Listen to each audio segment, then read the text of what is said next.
Bonsoir mesdames, bonsoir messieurs, ravi de vous retrouver à notre émission Sportez vous bien, tous les lundis, 20h, 20h45, avec toutes les disciplines qui se sont déroulées pendant le week-end. Avec moi pour préparer cette émission, Philippe, bonsoir. Bonsoir Clément, et bonsoir aussi aux invités qui, on l'espère, apporter beaucoup de lumière à cette émission. Merci à Manuela et Grégory pour avoir préparé cette émission pour nous. Comme Philippe vous l'a dit, hein, donc des invités sur le plateau ce soir. On va commencer par les dames. Ophélie Wallendorf, merci d'avoir fait notre invitation. Merci de l'invitation. René Merrill, qu'on ne présente plus. Merci de l'invitation. Bonsoir, merci de notre invitation. Alors, restez avec nous, on va commencer par le football. C'était la 10e journée, on a suivi pour vous la rencontre Club Colonial d'Espoir. C'était vendredi soir à l'UHI.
Non, pour moi non, puisqu'on n'a pas d'entraîneur.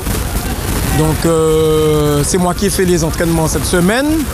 Mais bon, on ne pourra pas continuer comme ça. Donc vous savez, c'est bon, comme je dis aux joueurs, nous c'est le terrain et puis qu'on laisse le comité, les entraîneurs gérer leurs trucs. Moi j'aurais bien aimé qu'ils reviennent et qu'on arrive à s'entendre quoi, pour refaire repartir l'espoir parce qu'ils ont fait de bonnes choses. Et la partie comme ça, casser la dynamique et casser l'équipe, voilà. Donc s'ils entendent, s'ils vont voir, essayez de revenir parce qu'on a besoin de vous. Ouais, des fois c'est le football, hein, donc des fois, comme je dis, on sort de 2-0, de 0-2, on arrive à 2-2 au lieu de 5-4. C'est vrai qu'on avait envie d'aller gagner, mais bon, on est à l'extérieur. On sort d'une semaine difficile. Moi, j'aurais préféré tenir le nul et puis après revoir, mais bon. On l'a tenté, sincèrement, il essaie de dégager le ballon. Le ballon, il dégage, mais ça heurte sa main. Bon, allez, c'est le football, il reste encore des journées, mais on va se battre jusqu'à la fin. C'est un match très compliqué ce soir, on amène le 2-0, on se fait rejoindre par manque de sérénité, c'est un peu dommage. Après, franchement, ne pas gagner ce soir aurait été injuste. On arrive à faire le 3e but et ramener les 4 points de la victoire. Il est important pour nous de gagner, de bonifier le résultat qu'on a fait la semaine dernière contre le Golden Lion. Donc ces choses faites ce soir, on va savourer parce que ça faisait un moment qu'on n'avait pas gagné à la maison. Le reste des résultats, Philippe? Donc, le club franciscain et l'US Diamantinoise font match nul 1-8 partout. La Samaritaine a battu les Séocrénel 3-1. Donc le club colonial a battu, donc on vient de voir, a battu les Sœurs 3-2. Donc large victoire du Golden Lion sur le terrain de New Club 5-1. Victoire de l'Aiglon sur le terrain de l'émulation 2-0. Et du Golden Star sur le CSK Spilot 3-1. Le match entre le RC et Saint-Joseph et le club BL1 est reporté vu l'actualité. Donc qui donne au classement en tête le club franciscain avec 29 points. Devant la Samaritaine, 27 points. 3e, le Golden Lion, 26 points. 4e, le Club PL1, 25 points. 5e, le RC Saint-Joseph, 23 points, en compagnie de l'Aiglon et du Golden Star. Donc, je suis également en Régional 2. On commence par la poule A. Donc, l'Inter de Sainte-Anne s'est largement imposé sur le terrain du Stade Spirit à 6-1. Le match entre la CVRP et l'Éclair n'a pas été joué. La victoire du RC Rivière-Pilote sur le terrain du S-Paris Chinoise 4-1. Match nul entre le Goodluck et l'Éveil 2 buts partout. Victoire du CS Vauquinois sur le terrain de la Femme 2-1.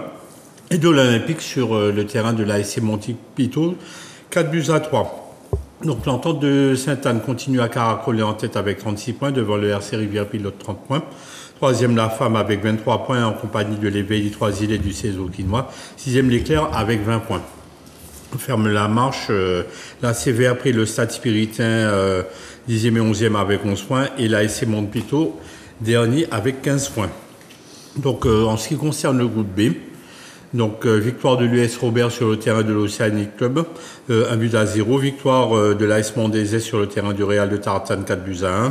L'effort du Mont-Nevers bat l'US Riveraine 2-1. Donc le Réveil sportif domine le Suez Start 6-1. Donc l'Essor Preschotin a battu l'Assaut dans le derby du Nord Caraïbes 2-1. Et la CEF a battu les Standards 2-0. Donc ce qui donne en tête la ligne Mondésais avec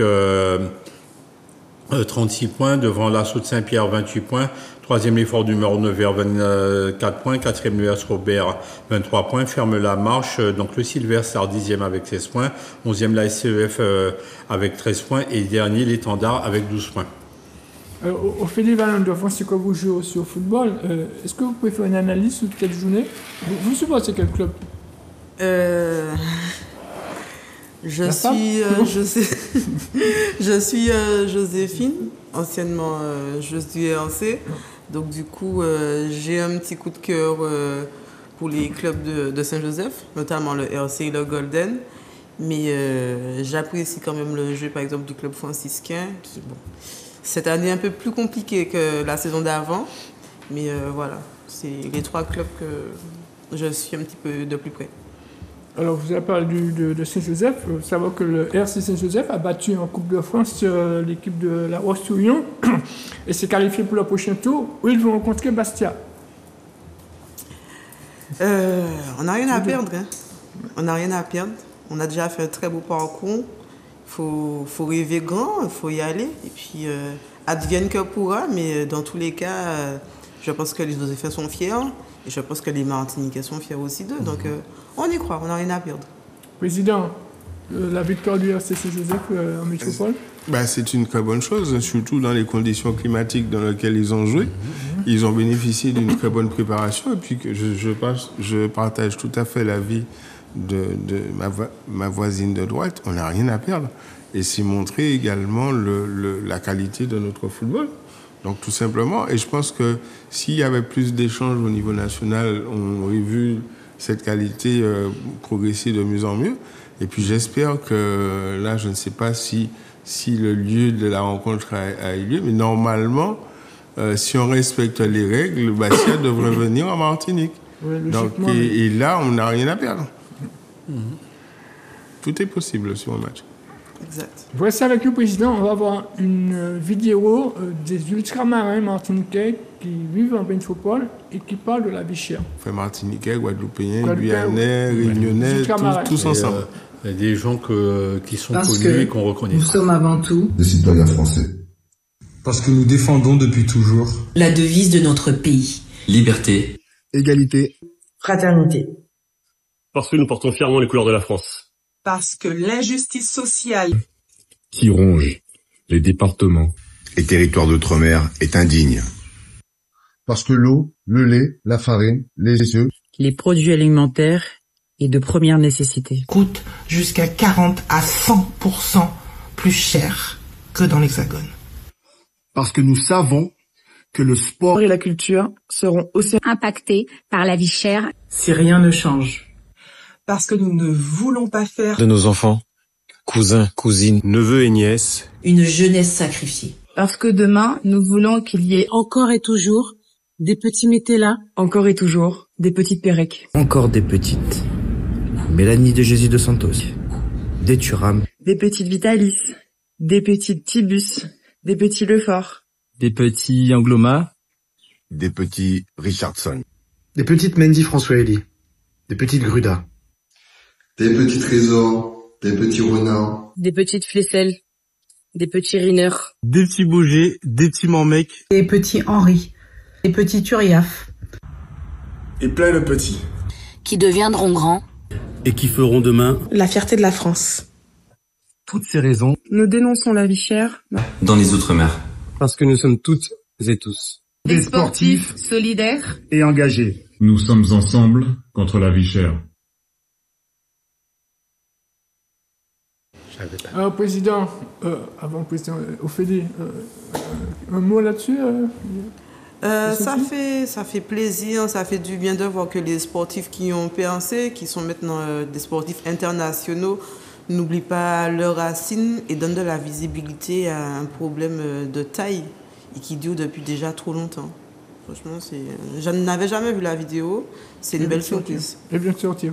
Ah d'accord. Bon. Oui, c'est une démarche récente qui honore l'ensemble des sportifs ultramarins et qui montre structure que c'est un combat qui nous appartient tous, hein, qui ne doit pas être captif d'une seule entité, mais qu'aujourd'hui nous sommes tous les uns et les autres à nos niveaux, à nos échelles, en train de se battre pour pouvoir prendre en compte ce problème. Et quand il dit que ça impacte le sport et la culture, parce que c'est vrai que la problématique de la vie chère, aujourd'hui, pour le sportif, aujourd'hui les parents apportent une contrepartie très importante dans l'accompagnement de leurs enfants pour justement cet accompagnement au sport, cette arrivée au niveau du haut niveau. Et si les budgets des familles, une grosse partie est pris par cette problématique de vie chère, l'impact sur le loisir, sur le sport, il est immédiat. Il y a des fois où moi, Clément est témoin de demander à un sportif combien ça coûte. Et effectivement, la vie chère impacte de façon très violente l'achat des équipements sportifs qui devient indispensable. Comment faire du vélo si on n'achète pas un vélo et que la vie chère rend les vélos à des prix vraiment complètement prohibitifs. Comment faire du football si on n'a pas des crampons? Et là encore, la vie chère rend le prix des crampons complètement prohibitif. Non, et puis, indépendamment de ça, ça veut dire que derrière, dans le budget d'un ménage, ou derrière la part consacrée aux choses essentielles comme l'alimentation, comme l'habillement prend une place de plus importante, c'est forcément au détriment de l'autre.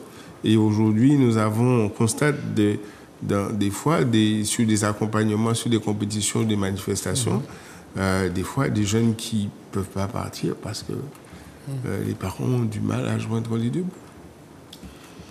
C'est vrai que je suis absolument admiratif de cette vidéo que les sportifs ultramarins ont fait. Mais, Président, s'il s'agissait de catastrophes naturelles, est-ce que les sportifs pourraient s'investir également? Parce qu'il y a beaucoup de catastrophes naturelles en Martinique, en Guadeloupe. Est-ce qu'ils pourraient aussi ne pas s'engager, s'investir pour nous aider? Après, je pense qu'il faut pouvoir les solliciter. Quand on les sollicite et quand on leur montre que nous avons de réels problèmes, ils sont souvent à nos côtés. Donc c'est vrai que on sait gérer ce genre de crise. Maintenant, aujourd'hui, le sport l'ensemble des bénévoles et des dirigeants, on est déjà les bras retroussés pour gérer le quotidien qui n'est pas facile. Et donc on est en phase d'élection, donc quasiment les comités des ligues sont en train de changer les uns après les autres. Et donc on peut repartir avec de nouvelles équipes. Mais nous sommes tous complètement angoissés par le lendemain et mobilisés à 200% sur le fonctionnement de nos clubs, le fonctionnement de nos ligues et voir comment on peut faire face au quotidien, sachant qu'en plus, on ne va pas se plaindre, mais nous avons des sportifs de qualité. Qui dit sportifs de qualité, ça veut dire une prise en charge beaucoup plus importante, des déplacements plus fréquents parce qu'il faut, par rapport à leurs résultats, il faut qu'ils sortent, il faut qu'ils défendent leur titre et tout ceci a un impact financier direct. C'est presque nous reprocher d'être bons. Donc non. Oui. Et c'est vrai que là, sur le moindre déplacement, sur la moindre participation à une manifestation, on se retrouve pris à la gorge donc, par ces problématiques de vie chère. Tout à fait. Alors, Ophélie Wallendorf, pour bien vous connaître, qui est Ophélie Wallendorf? Alors, Ophélie Wallendorf, c'est une femme de 34 ans, bientôt 35, maman, sportive, passionnée de futsal et arbitre. Depuis bientôt 1 an. Wallendorf, c'est un nom martiniquais? Non, c'est d'origine russe. Ça ne se voit pas comme ça, mais bon. Comme d'origine russe, même si ça ne se voit pas directement, mais c'est russe. Alors, vous avez joué au football, vous avez joué au futsal. Comment êtes-vous venu à arbitrer des matchs de futsal? Alors, j'ai commencé le futsal à la Relève-la-Montinoise. C'est là que j'ai été prise de passion pour ce sport, puisque j'ai commencé tardivement à 30 ans. Je n'avais jamais joué avant. Et puis, j'avais envie d'évoluer, de voir autre chose. Et je me suis dirigée vers notre club, qui a été la femme. Et la politique de la femme s'est très tournée vers la formation, que ce soit au niveau des arbitres et du coaching. Et puis, moi, j'aime découvrir des choses, j'aime les challenges. Donc, je me suis lancée, j'ai fait la formation. Et puis, sans penser que ça m'aurait pris, on va dire au trip, mais que ça m'aurait autant passionné et que j'y aurais pris autant de plaisir. Donc, c'est vraiment presque un hasard. C'est vrai que arbitrer des matchs de futsal, c'est très difficile. Comment vous faites? C'est très difficile, surtout quand comme on est un peu emporté, mais ça fait du bien, ça permet de se canaliser, donc de progresser sur soi-même déjà. Et puis, on se challenge et tous les dimanches, on essaye de faire mieux. On prend les conseils des arbitres plus capés, plus anciens. On regarde des matchs. Maintenant, on ne regarde plus le match comme avant. On regarde dans les beaux buts. On regarde aussi l'arbitrage, les décisions. Et puis, on se lance. C'est Zier qui capon. C'est tout. Depuis quand avez-vous pris le sifflet, tenu le sifflet? Alors, j'ai commencé en janvier 2024. Ah, il n'y a pas longtemps? Non, même pas 1 an. D'accord. Et au football? À nouveau, vous habituez? Non, je reste au futsal. Oui. Oui, justement, de commencer à la Relève-la-Montinoise, en quelque part, est-ce que c'était pas la meilleure école possible? Commencer pour mettre le pied à l'étrier dans le futsal? Je pense. Je pense parce que la Relève-la-Montinoise, c'est un club qui a été créé par un passionné, donc Lionel Victoire, personnage du futsal, qu'on aime ou qu'on n'aime pas, mais on connaît Lionel Victoire. C'est un passionné qui a su transmettre sa passion à ses joueurs, qui a de grandes ambitions. Et pour connaître le futsal, pour apprécier le futsal, c'est bien d'être dans un club qui est à 100% dans ce qu'il fait. C'est vrai que c'était une bonne école. D'accord. Et avec tout le recul, qu'est-ce que vous éprouvez quand vous vous penchez sur tout ce que vous avez parcouru? Je suis parfois surprise de moi-même. Je n'aurais pas pensé apprendre à jouer aussi tard, parce qu'en général, quand on se met au foot, on commence très tôt, des fois même avant 8 ans. Donc arriver à 30 ans, ne jamais avoir fait de sport collectif, Je ne pensais pas que j'aurais pu progresser autant, que ce soit en tant que joueuse, que ce soit en tant qu'arbitre. Mais la limite, c'est souvent dans la tête. Et un pas après un pas, on fait le tour du monde. Donc, il ne faut pas avoir peur, il faut se lancer. Et moi, je suis contente de ce que je fais et j'espère encore pouvoir progresser et faire plein d'autres choses. Mais il n'y a pas de championnat de futsal féminin en ce moment. Alors, il n'y a pas encore de championnat de futsal féminin, mais il y a une volonté des acteurs du futsal de mettre ça en place. Il y a déjà beaucoup de jeunes filles, de femmes qui s'entraînent depuis des années, notamment à la relève, à la femme. On a aussi Fax. Donc il y a du monde là pour qu'un championnat se crée et donner de la visibilité à des personnes qui sont déjà en train d'y travailler depuis des années.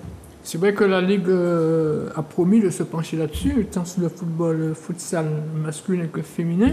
Est-ce que vous y croyez? Oui. Oui, j'y crois, parce que je pense que les gens qui ont été élus, il y a eu un petit renouveau quand même, pas totalement, mais on voit qu'il y a eu une volonté de la Ligue d'inclure le futsal dans le projet, futsal masculin et féminin. Et il y a notamment Esther Jean-Baptiste, accompagnée de Lionel Victoire, accompagnée d'Antoine Ludowski, qui sont tous des acteurs majeurs du futsal. Et c'est des personnes qui, je pense, ont tout ce qu'il faut, la volonté, les qualités, pour que notre sport progresse. Oui, c'est avec lui, on va du côté du basket, avec la rencontre qui opposait à l'Intrépide à Lussac, c'était à Corridon. Oui, un derby, il faut y aller. Un derby, il faut y aller.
Eh ben, le départ, ça nous a manqué un point au premier quart-temps.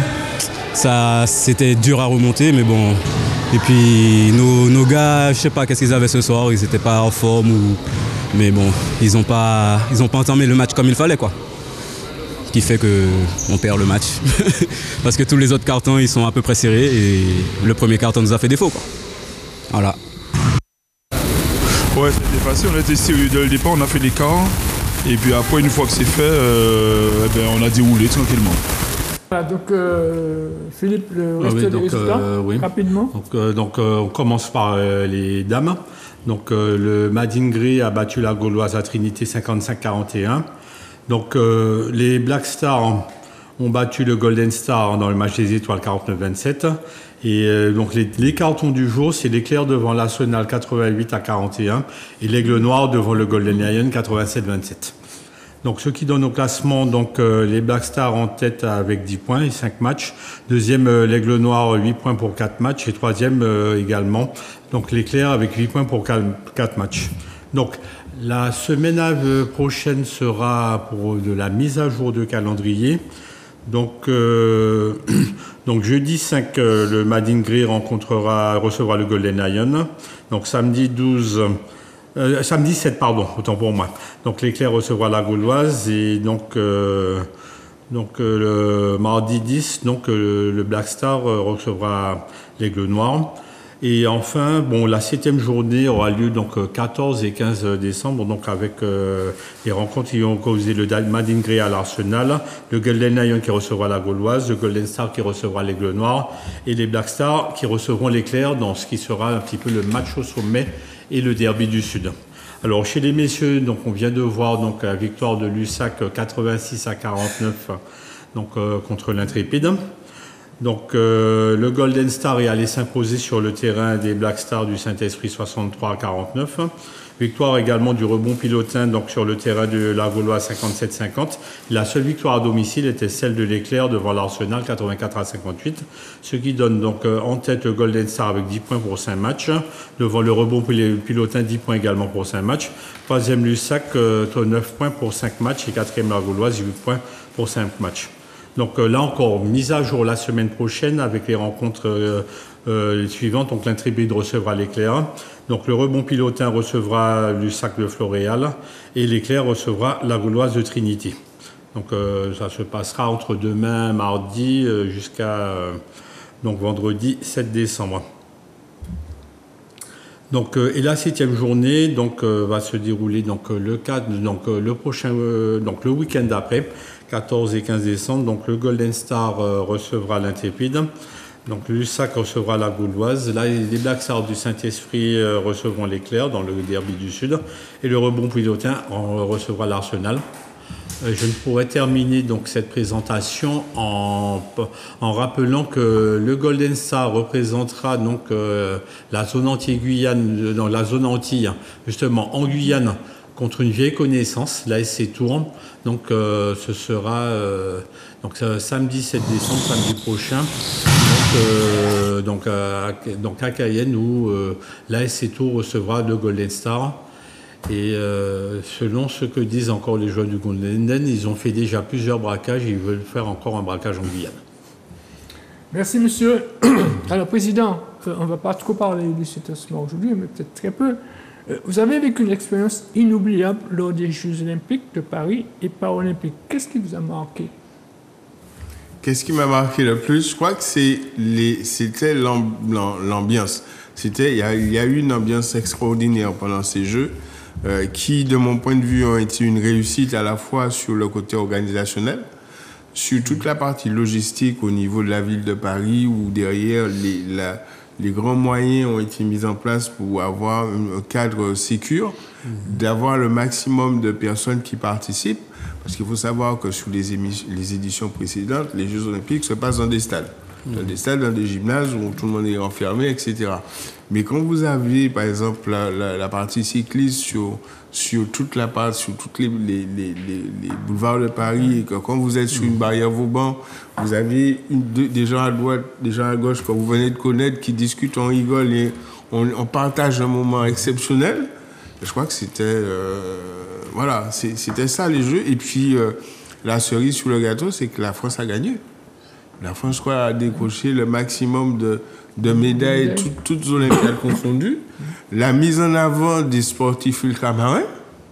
Enfin, imaginez l'image de ces Jeux, pour moi, c'était Teddy Riner et Marie-Josée Pérec allumant la flamme. Et Teddy Riner qui est en train de mettre aussi un niveau inégalé en palmarès olympique au judo. Donc c'est l'ensemble des sportifs ultramarins qui gagnent et qui montrent aussi bien sur la partie valide que sur la partie handi, qui montrent la qualité du travail qui est fait dans nos îles, la qualité de nos entraîneurs, la qualité de nos sportifs. Et c'est vrai que c'est un moment magique.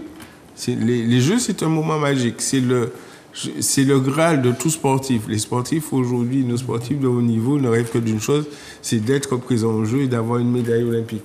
Donc il faut leur reconnaître ça, et c'est aussi le résultat du travail de fourmi qui est fait dans les clubs, qui est fait par les bénévoles pour arriver à ce haut niveau. C'est vraiment une expérience extraordinaire. Oui, Président. Il y a aussi une chose, moi, qui m'a touché, je voudrais savoir si elle vous a touché, le fait aussi que même des vedettes professionnelles se déplacent pour les Jeux Olympiques. Ça existe au football, surtout au basket, et encore dans d'autres sports. Est-ce que justement ce n'est pas ça aussi l'esprit olympique, que les professionnels arrivent justement, oublient un petit peu leur contrat, oublient leurs contraintes médiatiques et professionnelles pour venir participer aux Jeux? C'est vrai que les Jeux ont une répercussion particulière. Je pense que pour les athlètes qui participent aux Jeux, c'est à la fois pour leur pays, mais plus encore, je crois que ils représentent dans leur trip l'essence de leur pays. Et quand on voit l'accueil qui était fait aux athlètes français au niveau de la fan zone, quand ils venaient à la Villette pour célébrer avec le public, vous aviez des gens de 10h à 4h du matin qui avaient une ambiance, une folie qui était partagée. Je n'ai jamais, personnellement, je n'avais jamais vu ça. Et ça fait du bien au trip. Ça fait du bien au trip. C'est vrai qu'au niveau des Jeux paralympiques, on a eu l'impression que le handicap a été beaucoup mis en lumière pendant ces Jeux. Oui. C'est vrai que ça a été enfin des Jeux inclusifs, à la fois entre la répartition homme-femme. Je crois que c'est le premier où il y avait cette égalité au niveau des athlètes. Et puis, c'est les Jeux qui ont permis de montrer le sport handi, de sortir les handis de leur cachette, de montrer que pour moi, ce sont des super hommes et des super femmes qui montrent que malgré un handicap qui pour certains est extrême, arrivent à se dépasser au quotidien et montrer qu'ils font des choses extraordinaires et ils demandent à être considérés comme des athlètes à part entière. Et j'espère qu'à l'issue de ces Jeux, d'ailleurs on le voit déjà sur l'impact au niveau de nos licenciés est important, même en Martinique. Mais surtout, c'est pour les jeunes handicapés martiniquais. Vous avez des structures aujourd'hui qui peuvent vous accueillir. Osez. Et n'ayez pas peur de sortir, d'aller se confronter au regard de l'autre. Et vous verrez que la vie en club et le dépassement de soi, c'est quelque chose de magique. Je disais que personnellement, il y a peut-être des histoires qui vous arrachent les armes. Les larmes aux yeux, parce que moi, il y a eu plein d'histoires de gens qui, parce qu'ils ont eu des accidents de la vie, auraient pu se laisser végéter, se laisser aller, et ils se sont dépassés pour arriver à un niveau d'excellence et qu'on pourra même des fois considérer plus supérieur à celui des valides. Ah oui, vraiment. Est-ce qu'on pourrait avoir plus handicapés dans le sport? En tout cas, c'est ce qu'on espère, déjà avec tout le travail qui a été fait au niveau du comité handisport martiniquais. Et puis je pense qu'avec les nouvelles équipes qui vont se préparer, c'est ça, c'est montrer. Je crois que c'est important et c'est un domaine c'est la santé publique. Aujourd'hui, que nos jeunes qui ont des difficultés physiques, mentales, puissent se dire j'ai autre chose que l'enfermement de la maison, j'ai autre chose que ma console de jeu H24, je peux avoir du sport. Et le sport fait du bien au corps, mais ça fait également du bien à la tête.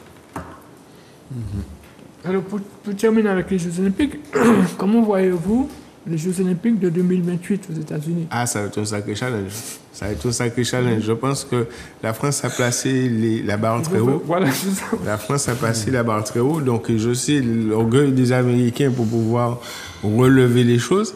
Alors, ça va être une curiosité, mais c'est aussi l'occasion pour nous. Ça veut dire que si les Jeux se passent à Los Angeles, c'est aussi la possibilité pour nous, territoire français, de pouvoir proposer à des équipes, aussi bien les équipes nationales que les équipes étrangères, des spots d'entraînement pour leur permettre d'avoir une acclimatation déjà au climat de Los Angeles, qui est un climat tropical plus ou moins sec. Mais c'est nous qu'on soit des têtes de pont pour pouvoir accueillir ces équipes.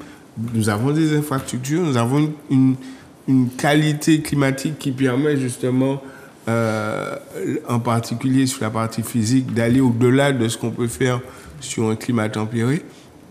Il faut qu'on se saisisse de cette opportunité. Oui. En plus de ça, l'acclimatation se fera aussi au niveau du décalage horaire parce qu'on est beaucoup plus proche en termes de fuseau horaire de Los Angeles. que de Paris. Oui. Et justement, me revient encore à l'esprit, en 1994, les Lions indomptables du Cameroun, en route pour la Coupe du Monde aux États-Unis, s'étaient arrêtés en Martinique pour rencontrer le club franciscain et avaient joué un match de légende de préparation, justement, un match Cameroun-Club franciscain. Je ne sais pas si j'étais le seul à être présent, mais c'était un match de légende, en plus d'un grand match de préparation. On a une carte à jouer de ce côté. Il faut vraiment qu'on en profite. On a des infrastructures, c'est vrai que pour certaines, elles méritent d'être améliorées, mais bon, on a quand même des infrastructures et puis on a aujourd'hui des athlètes qui ont du niveau, quoi. C'est vrai que le temps passe vite.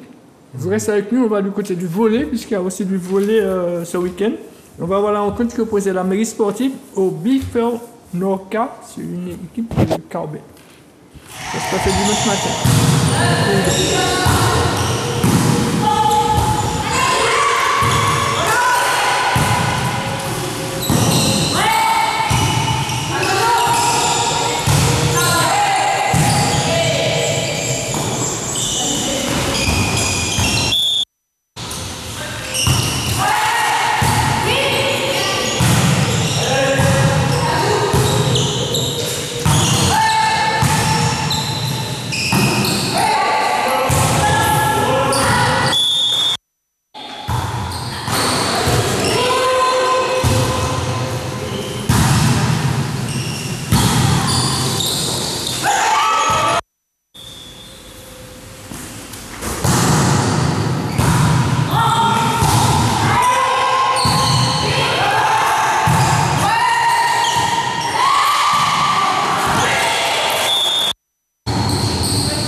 L'équipe de la Ligue de volley se tient en ce moment à l'IMS pour élire le nouveau président ou la nouvelle présidente de la Ligue.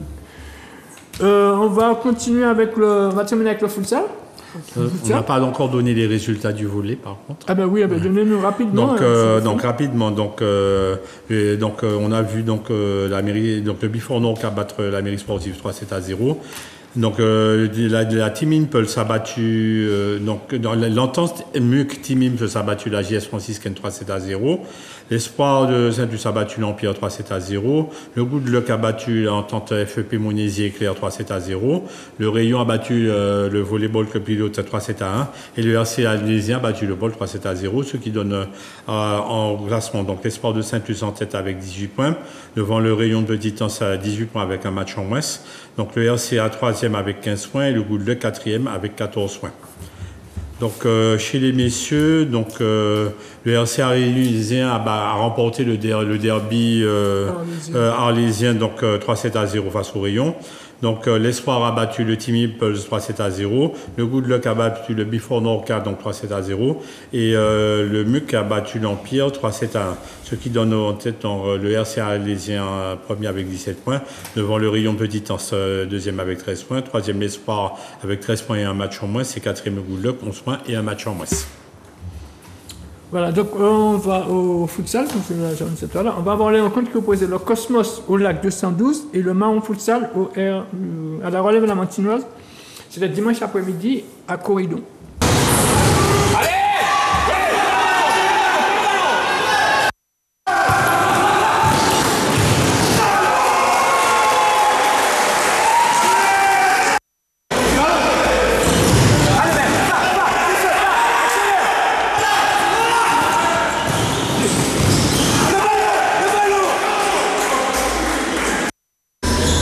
Oui, ben on a réagi. Au lieu d'être dans l'action, on a réagi. Ça fait plusieurs semaines que ça dure. Mais malheureusement, face à des équipes comme ça, on n'a pas le temps de réagir. Parce qu'on est mené à la mi-temps, on revient à 2 buts d'écart, voire 1 but d'écart à un moment donné, et puis on fait d'autres erreurs. Et ça paye cash. Ben ouais, ça peut être difficile. Dis-moi, pardon, ça a été très difficile. On sait que le futsal, ça va très vite. Donc ce que j'ai dit aux joueurs, de se mettre comme à la première période, de bien tenir derrière et puis après on va attaquer. Et ça paye, bien sûr ça paye.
Oui, alors on a travaillé toute la semaine, on a des échéances à venir, on se prépare pour match après match. On a quelques déchets, mais on bosse match après match pour qu'on se rende la tâche facile le week-end.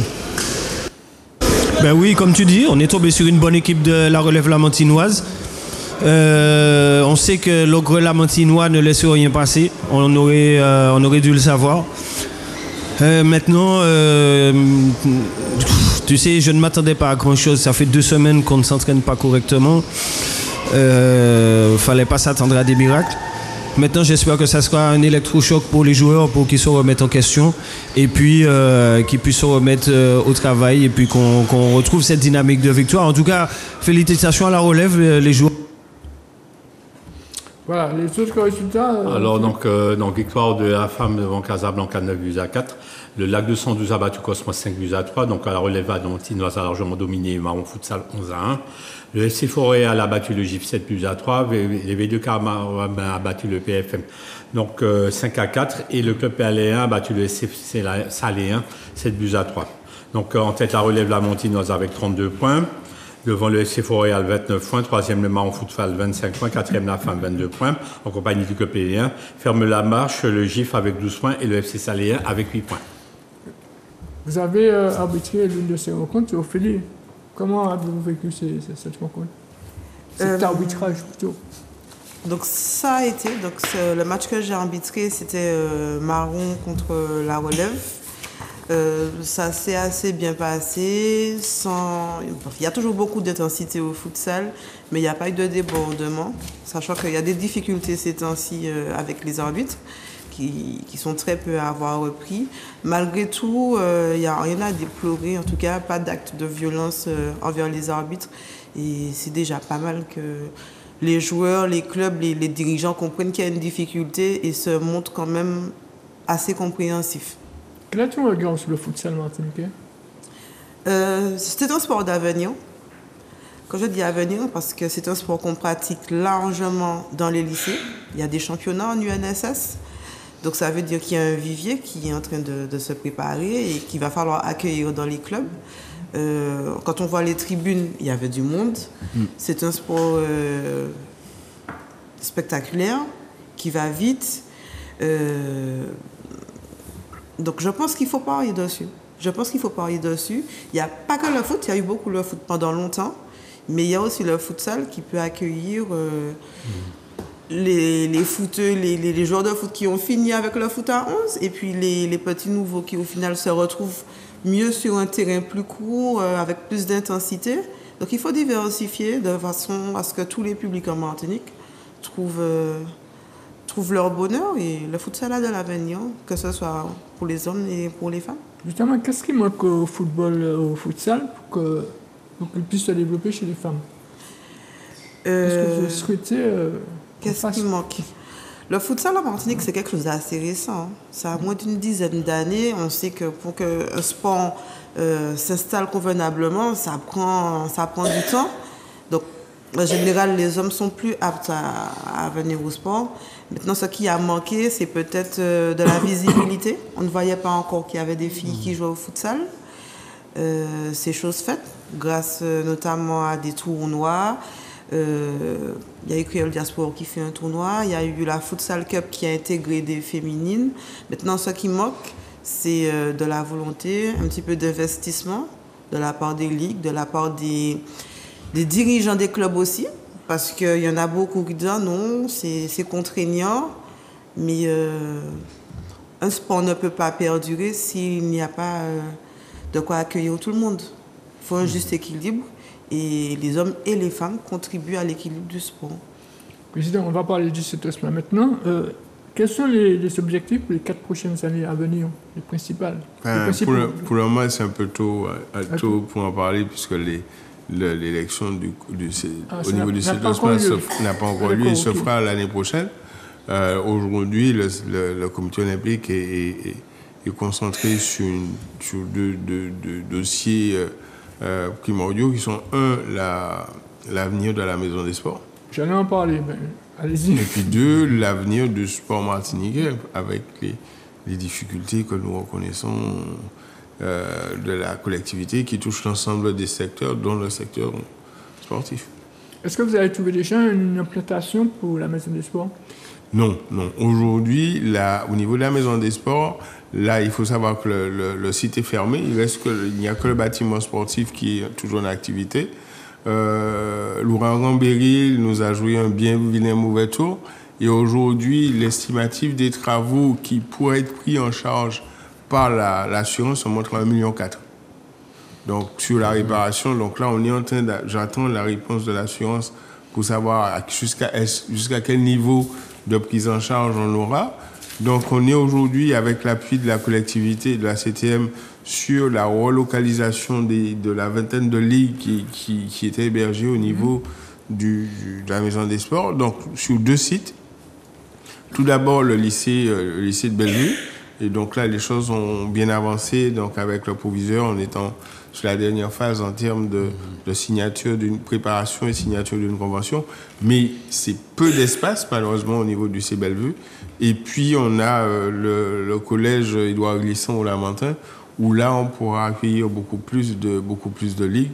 Et là, on est dans un délai beaucoup plus long parce que le temps que ça passe en conseil d'administration, il y a des travaux quand même à faire pour que les salles qui seraient mises à disposition soient accueillantes. Donc, l'essentiel de nos travaux, de notre démarche, c'est sur la relocalisation des ligues. Et puis, ce que je disais tout à l'heure, c'est qu'aujourd'hui, nous vivons une période financière difficile pour l'ensemble des ligues, à la fois sur 2 niveaux, à la fois les problèmes de la collectivité qui impactent l'ensemble des secteurs de la Martinique. Et là, il faut que le sport se réinvente. Il que le sport, on retrouve d'autres modes de financement, d'autres partenaires. Donc à la fois, c'est un message à passer à nos autres partenaires, parce que la collectivité est certes le partenaire le plus important, mais il y en a d'autres. Il y a l'État, il y a les EPCI, il y a les fondations, il y a d'autres structures. Et là, c'est déjà leur ticket à la porte, disant, en fait, vous êtes nos partenaires, et aujourd'hui, ce partenariat, il faut qu'il se renforce. Un accompagnement à mettre en place auprès des ligues, sécurité sociale ou autres, les démarches sont en cours, parce que les ligues sont en grande souffrance. Et puis, on a à faire face à l'incertitude politique au niveau national. J'étais déjà en liaison avec l'ADOM, ça fait déjà avant les Jeux Olympiques, pour pouvoir, parce que le dispositif qu'a mis en place l'ADOM est très bien pour les étudiants, pour les jeunes, etc., mais ne correspond pas du tout au mode de fonctionnement du sport, et voire même est plutôt pénalisant. Donc, j'avais déjà eu des échanges avec la directrice de l'ADOM pour voir comment on peut amender le dispositif. Et mais là, avec les incertitudes politiques, tout est en stand-by. Ok, merci Président. C'est dommage parce que la lumière verte est déjà allumée, ça veut dire que le temps imparti est terminé. Rapidement, Ophélie, est-ce que vous avez un message à faire passer pour le futsal? Alors, rapidement pour le futsal, venez voir. Déjà, venez au match. Inscrivez vos enfants jeunes. Mesdames, mesdemoiselles, n'ayez pas peur, n'hésitez pas, inscrivez-vous. Le futsal accueille tout le monde. Voilà. Merci beaucoup, Ophélie Balendorf. On rappelle que vous êtes joueuse de football et de futsal et arbitre de futsal. Exact. Merci, Président. Merci à vous. Monsieur Tosma. Merci à vous. Merci, Philippe. Et comme d'habitude, c'est moi qui te remercie. Merci aux téléspectateurs de Zouk TV. Sportez-vous bien et prenez soin de vous.